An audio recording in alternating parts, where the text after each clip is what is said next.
I'm not going to leave you all hanging on my Japanese knotweed video. I did put down a big tarp last year, one of the giant Harbor Freight, the heaviest duty they got. So this has been about 13 months.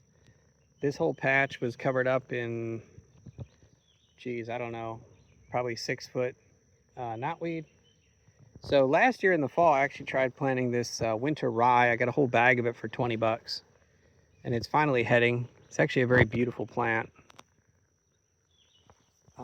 And I was going to plant some Sudex across the whole thing, which is kind of like a really dense grass, but they wanted like 40 bucks a bag, and I had to go to a special place to pick it up. It's kind of a rare thing, so I didn't bother. So yeah, year one, this works very well, the winter rye, for half of the year. You can plant this in the fall and then just let it grow out until June.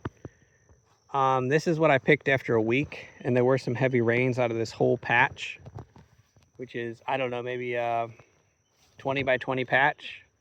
Usually I would go every few days and get any stragglers, and I just drown them, and they will eventually die in the bucket.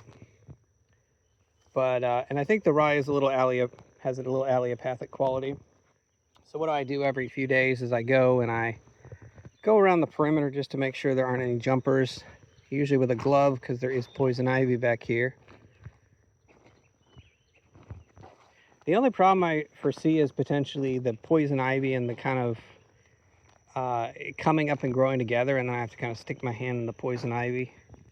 So I just kind of check, because sometimes you'll see little jumpers. There'll be a little straggler that'll just jump its perimeter. So I see one guy right here.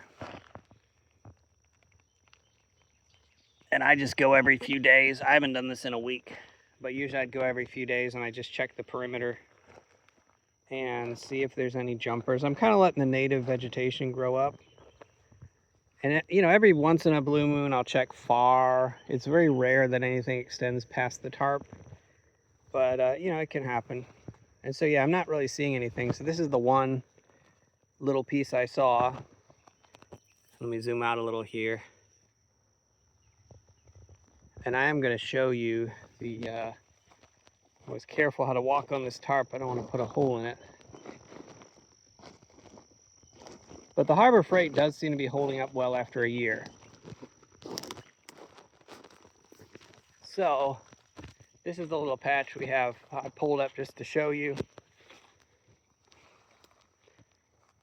So you can see there's some little, this is kind of right on the edge of the tarp. That's why these were popping up. This is actually underneath the tarp, which is why these are popping up. They're right on that edge there of the rye. But yeah, this is kind of, you know, the roots expanding themselves and not really getting anywhere. Pretty unhealthy looking.